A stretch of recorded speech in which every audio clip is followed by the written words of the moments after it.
സാംസ്കാരിക പ്രവർത്തകരെന്ന് പറഞ്ഞ് നിലമ്പൂരിൽ എത്തിയത് കൂലി എഴുത്തുകാരാണെന്ന നടൻ ജോയ് മാത്യു.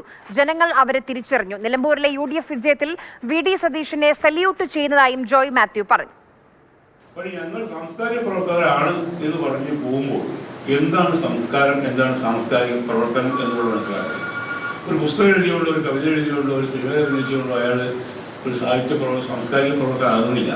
ആശാ വർക്കർമാർ വെയിലത്തും മഴയത്തും വ്യാപനപൂർവ്വമായി സമരം ചെയ്യുമ്പോൾ അത് കണ്ടിരുന്ന് നടിക്കുന്ന, ഒരു ഷോക്കടിച്ചൊരു ബാലൻ മരിച്ചപ്പോൾ അതിൽ രാഷ്ട്രീയമായി മുതലെടുക്കാൻ നോക്കുന്ന, ഒരു വിദ്യാർത്ഥിയെ റാഗിംഗ് നടത്തി കെട്ടിത്തൂക്കി കൊന്നപ്പോൾ അതിനോട് പ്രതികരിക്കാൻ പറ്റാത്ത അവർ സാംസ്കാരിക പ്രവർത്തകരാണെന്ന് ഞാൻ വിശ്വസിക്കുന്നില്ല. സാംസ്കാരിക പ്രവർത്തകർ ഇങ്ങനെയുള്ള വിഷയങ്ങളിൽ രാഷ്ട്രീയം നോക്കാതെ ഇടപെട്ടാൽ മാത്രമേ അയാൾ സാംസ്കാരിക പ്രവർത്തനം പറയാൻ പറ്റുള്ളൂ.